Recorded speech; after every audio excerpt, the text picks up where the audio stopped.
নমস্কার। ঠাকুর মা স্বামীজি আর আমার গুরু মহারাজের চরণে প্রণাম নিবেদন করে শুরু করছি আজকের পাঠ। আজ আমি আপনাদের শ্রীমৎ স্বামী ভূতেশানন্দজি মহারাজের বলা একটি সুন্দর গল্প দিয়ে শুরু করব। অনুভূতি কি সেই সম্পর্কে মহারাজকে বলতে বলা হয়। মহারাজ একটি সুন্দর গল্প বলেছিলেন। বাদশাহ আকবর একবার লায়লাকে দেখতে চেয়েছিলেন। অতএব লায়লাকে আকবরের কাছে নিয়ে আসা হলো। দেখার পর তিনি মজনুকে বলছেন, এই কুৎসিত দর্শন মেয়েটির মধ্যে কি আবিষ্কার করে তুমি আকৃষ্ট হও? তখন মজনু বলল, জাহাপনা, মজনুর চোখ দিয়ে দেখুন এবং তখনই আপনি তার সৌন্দর্য অনুভব করতে পারবেন। অর্থাৎ সৌন্দর্য লুকিয়ে আছে দৃষ্টিভঙ্গির মধ্যে।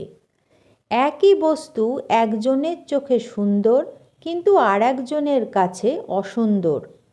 মানুষ পৃথিবীকে সুন্দর দেখে যখন সে সুখে থাকে, কিন্তু যখন সে অসুখী হয় তখন পৃথিবীকে তার ধ্বংসস্তূপ মনে হয় এবং মনে করে এটা নিশ্চয়ই শয়তানের দ্বারা সৃষ্ট। সেই জন্য যে যেভাবে পৃথিবীকে দেখে ঠিক সেই রকমই ভাবে মনে করে পৃথিবীটা সেরকম, কিন্তু সেটা ঠিক নয়।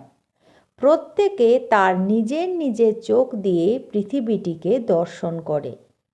ধরো, আলো আঁধারিতে একজন মানুষ একটু দূরে দাঁড়িয়ে আছে।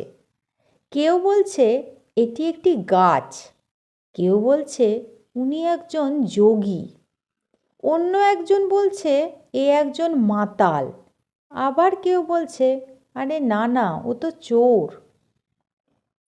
একই বস্তু কিন্তু বিভিন্ন লোক বিভিন্ন রূপে ব্যাখ্যা করছে, যার কাছে যেরকমভাবে তা দৃশ্যমান হচ্ছে। পৃথিবী আসলে একটি দৃশ্যমান বস্তু, বিভিন্ন রকম দৃষ্টিভঙ্গি থেকে বিভিন্ন রূপে প্রতিভাত হচ্ছে। আসলে এই সমস্ত কিছুর সমষ্টি ও তার থেকেও কিছু বেশি হচ্ছে এই জগৎ। একেই বলে অনুভূতি। কি অপূর্ব ব্যাখ্যা! ওখানে যারা ছিলেন তারা বললেন। তখন মহারাজ বলছেন, এটি কি প্রশংসা না অন্য কিছু? প্রশংসা। আমি আপনার বইয়ের একজন একনিষ্ঠ পাঠক। বাস্তবিকই এটি একটি দারুণ সুন্দর উপস্থাপনা। তখন মহারাজ বলছেন, কেউ কেউ বলে সব কিছুই ছাপার অক্ষরে না থাকাই শ্রেয়। কে এরকম বলে? তখন মহারাজ বলছেন, সেটা আমি জানি না, কিন্তু কেউ না কেউ বলে। স্বামীজি শ্রীমকে একবার বলেছিলেন, কথামৃত লিখে আপনি মনে করবেন না সবাই আপনাকে প্রশংসা করবে, কেউ কেউ অভিশাপও দেবেন এই বলে যে আমার স্বামী প্রায় শ্রীরামকৃষ্ণের কাছে যেতেন, তিনি কথামৃত পাঠ করার পর সাধু হয়ে গেছেন, তাই আমি তাকে অভিশাপ দিচ্ছি। তখন মহারাজ বলছেন, একটি ঘটনার কথা বলছি। এটি কোনো কাল্পনিক ঘটনা বা গল্প নয়। একজন ভদ্রলোক বলছেন, মিশন আমার ছেলেকে নষ্ট করেছে। আর একজন আমাকে বলেছিলেন, ছেলেটিকে বোঝান যে গৃহী জীবন সাধু জীবন অপেক্ষা উন্নততর। আমি তাকে বলেছিলাম, বিভিন্ন ব্যক্তির দৃষ্টিভঙ্গি বিভিন্ন। একই বস্তু হয়তো কোনো একজনের পক্ষে ভালো, কিন্তু অন্য আর একজনের জন্য হয়তো আলাদা। কিন্তু তিনি আমার কথায় সন্তুষ্ট হতে পারেননি।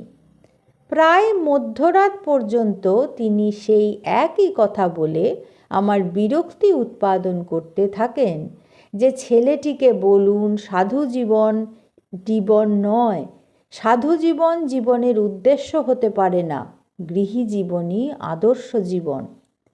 মাঝরাত্রি পার হলে আমি তখন বললাম, এ কথা বলতে গেলে প্রথমে আমাকেই সাধু জীবন পরিত্যাগ করতে হবে, অন্যথায় আমার কথার তো কোনো মূল্য থাকবে না।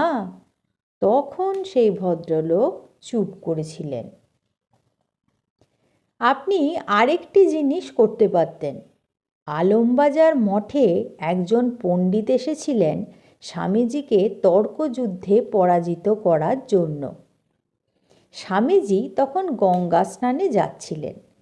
তিনি ওই ব্যক্তিকে জিজ্ঞাসা করলেন, আপনার কাছে কি কাগজ পেন্সিল আছে? সেই ব্যক্তিটি তখন বললেন, হ্যাঁ আছে। স্বামীজি তখন সেই কাগজের উপর লিখে দিলেন, আমি পরাজিত। কাগজটি সেই ব্যক্তিকে দিয়ে স্বামীজি বললেন, আপনি এখন বিদায় নিন। তখন মহারাজ সেটি শুনে বলছেন, একজন গৃহী একথা বলতে পারেন যে গৃহী জীবন সাধু জীবনের তুলনায় শ্রেয়, কিন্তু কোনো সন্ন্যাসীকে যদি একথা বলতে বলা হয় তাহলে তাকে আগে সাধু জীবন পরিত্যাগ করতে হবে, তবেই সে কথা বলতে পারবে।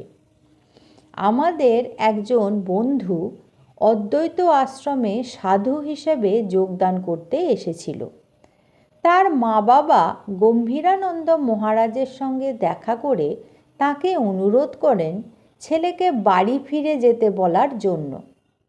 মহারাজ তাঁদের বলেন, একজন সাধু হয়ে আমি আপনাদের ছেলেকে বাড়ি ফিরে যাওয়ার কথা বলতে পারি না, তবে যদি সে আপনাদের সঙ্গে ফিরে যায় তাহলে আমরা কিছু মনে করব না।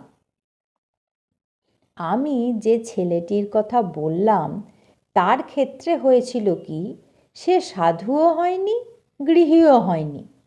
স্বামী ভূতেশানন্দজি মহারাজ বলছেন, তারা ভেবেছিলেন আমি তাদের ছেলেকে বিপদগামী করছি, তাই তারা ছেলেটিকে নিয়ে গিয়ে অন্য একজন সাধুর তত্ত্বাবধানে রাখেন এই আশায় যে তিনি হয়তো অন্য রকম কিছু বলবেন। কিন্তু সে সাধুও ছেলেটিকে সাধু হবার পরামর্শই দেন।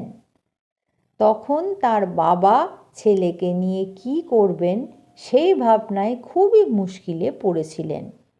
ছেলেটি সাধুসঙ্গ পছন্দ করে, অথচ সব সাধুরই একই বক্তব্য। তাই কি আর করা যায়? ফলস্বরূপ সে একজন প্রসিদ্ধ ব্যক্তি হিসেবে জীবন অতিবাহিত করেছিল, কিন্তু সাধু বা গৃহী কোনোটাই না হয়ে। আজ এই পর্যন্তই। পরবর্তী পর্বে আমি আপনাদের মহারাজের বলা এইরকমই কিছু ঘটনা বা তথ্য বলবো। ঠাকুর মা স্বামীজি আর আমার গুরু মহারাজের চরণে আপনাদের সর্বাঙ্গীন মঙ্গল কামনা করি। সকলে ভালো থাকুন, সুস্থ থাকুন। নমস্কার।